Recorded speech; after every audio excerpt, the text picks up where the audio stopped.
Chhatrapati Shivaji Maharaj terminus ते सोलापूर धावणाऱ्या वंदे भारत एक्सप्रेसला पुणे स्थानकात प्रवेश करताना अपघाताची घटना घडली।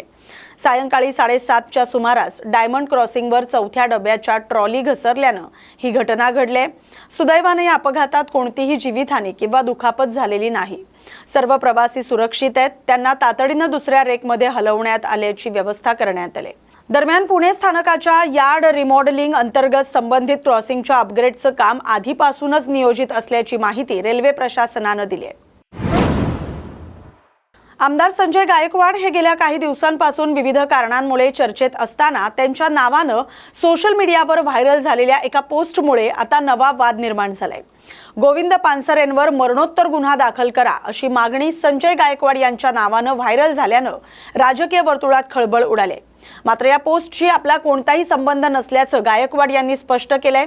गायकवाड यांनी सांगितलंय की अशा प्रकारची कोणतीही अधिकृत मागणी त्यांनी केलेली नाही। तसंच व्हायरल झालेल्या पत्रकावर त्यांची किंवा त्यांच्या कोणत्याही पदाधिकारी किंवा कार्यकर्त्यांची सही देखील नाही। कोणीतरी बनावट पत्रक काढून चुकीची माहिती पसरवली असं त्यांनी स्पष्ट केलंय। या प्रकरणामुळे राजकीय वर्तुळात चर्चांना उधाण आलंय। सोशल मीडियावरील माहितीची सत्यता तपासण्याची गरज पुन्हा एकदा अधोरेखित झाली। कॉम्रेड गोविंद पानसरे लिखित शिवाजी कोण होता या पुस्तकावरून राज्यात सुरू असलेला वाद अधिक तीव्र झालाय। बुलढाण्याचे शिवसेना शिंदे गटाचे आमदार संजय गायकवाड यांनी या पुस्तकाचे प्रकाशक प्रशांत आंबी यांना शिवीगाळ आणि धमकी दिल्याचा आरोप झाल्यानंतर राजकीय वातावरण तापलंय। या पार्श्वभूमीवर आज आमदार रोहित पवार यांच्या नेतृत्वाखाली बुलढाणा शहरात निषेध मोर्चा काढण्यात येणार आहे। या मोर्चात प्रकाशक प्रशांत आंबी यांचाही सहभाग असणार आहे। मोर्चा दरम्यान संजय गायकवाड यांच्या निवासस्थानासमोर शिवाजी कोण होता या पुस्तकाचं जाहीर वाचन करण्यात येणार आहे। या घटनेमुळे वादाला आणखी धार येण्याची शक्यता व्यक्त केली जाते। दरम्यान संजय गायकवाड यांनी या प्रकरणावर पुन्हा प्रतिक्रिया देत आपली भूमिका ठाम असल्याचं सांगितलंय। आज होणाऱ्या पुस्तक वाचन कार्यक्रमाला ते स्वतः उपस्थित राहणार आहेत असंही त्यांनी स्पष्ट केलंय।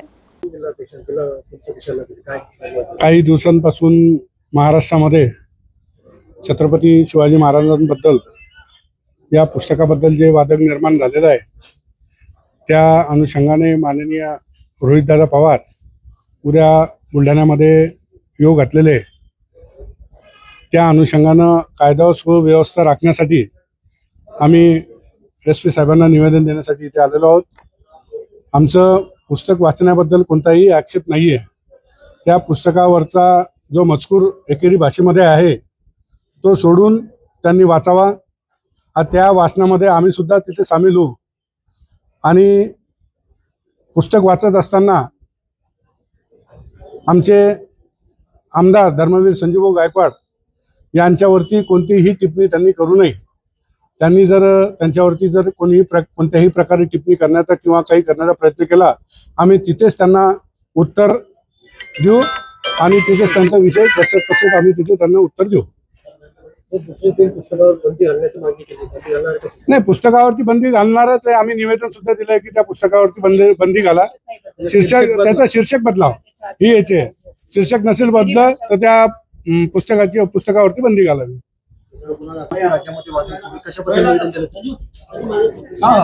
खरं तर जे काही 8 दिवसापासून चाललेलं आहे, आपण फेसबुक, इंस्टाग्राम असं व्हॉट्सअप असं सगळीकडे आपण बघतोय की शिवाजी कोण होता। आता वास्तविक काय आहे की ही एकेरी भाषा आहे आणि ही एकेरी भाषा जर का आपल्या लहान मुलांना जर ऐकली तर त्यांनाही तेच वळण पडेल। या अनुषंगाने असं वाटतं की ते भाषा कुठेतरी बदलल्या गेली पाहिजे, कारण एकेरी भाषा ह्या अशा थोर महात्म्यांना किंवा पुरुषांना देऊ नये असं एक वाटतं। आज जे आम्ही इथे निवेदन दिलेलं आहे, जे चाललेलं आहे की उद्याला सर्व महाराष्ट्रातून फेसबुकमध्ये आपण बातम्या ऐकतोय की उद्या बुलढाणा चलो संजूभाऊच्या घरावर जाऊ, आपण तिथे जाऊन पुस्तक वाचू। तर कायदा आणि सुव्यवस्थेचं भान राहावं या अनुषंगाने आम्ही इथे निवेदन द्यायला आलेलो होतो। त्याचप्रमाणे संजूभाऊवर काही घाणेरडे अपशब्द या लोकांनी बोलू नये। त्यांना पुस्तक वाचायचं असेल तर त्यांना बिनधास्तपणे त्यांनी ते पुस्तक वाचावं।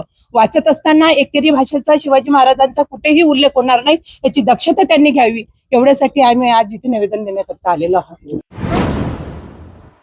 शहरात मोबाईल नंबर शिवाय चालणाऱ्या ॲपच्या माध्यमातून ड्रग्सचं मोठं जाळं पसरल्याचा धक्कादायक प्रकार उघडकीस आलाय। या ॲपद्वारे पेडरर आणि ग्राहक थेट संपर्कात राहत असल्याचं तपासात समोर आलंय। सुमारे 23 दिवस गुप्त पाळत ठेवून पोलिसांनी हे संपूर्ण रॅकेट उद्ध्वस्त केलंय। या कारवाईत एकूण 19 आरोपींना अटक करण्यात आली।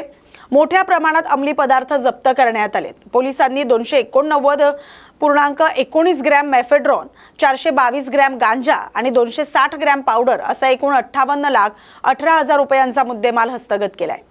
या कारवाईचे धागेदोरे राजस्थानपर्यंत पोहोचले. तिथं मेफेड्रॉन तयार करणाऱ्या कारखान्यावरही कारवाईची तयारी सुरू आहे असं पोलिसांनी सांगितलंय. उपमुख्यमंत्री एकनाथ शिंदे यांच्या नेतृत्वाखालील शिवसेना शिंदे गटामध्ये सोमवारी मोठी राजकीय घडामोड घडली. राष्ट्रवादी काँग्रेस शरद पवार गटाचे नेते, माजी मंत्री आणि माजी आमदार विनायकराव जाधव पाटील यांनी शेकडो कार्यकर्त्यांसह शिंदे सेनेत प्रवेश केलाय. या प्रवेशामुळे बुलढाणा, नांदेड, अकोला, लातूरसह विविध जिल्ह्यातील शेकडो पदाधिकारी आणि कार्यकर्ते शिवसेना शिंदे गटात सामील झालेत. या घडामोडीमुळे शरद पवार गटाला मोठा राजकीय धक्का बसल्याचं मानलं जाते.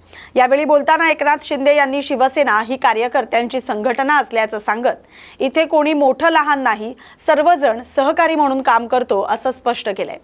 तसंच ते स्वतःही कार्यकर्ता म्हणून काम करत असल्याचं त्यांनी नमूद केलंय. शिंदे यांनी कार्यकर्त्यांशी थेट संपर्क ठेवण्यावर भर देत असल्याचं सांगितलंय. मला कोणालाही भेटण्यासाठी वेळ द्यावा लागत नाही. मी सामान्य नागरिकांपासून कार्यकर्त्यांपर्यंत सर्वांनाच भेटतो असं त्यांनी स्पष्ट केलंय. या बातमीसोबतच न्यूज मराठीच्या विशेष बातमीपत्रात आता इथेच थांबतोय. अशाच महत्त्वाच्या बातम्यांसाठी पाहत राहा न्यूज मराठी 24/7. नवा भारत, नवा विचार.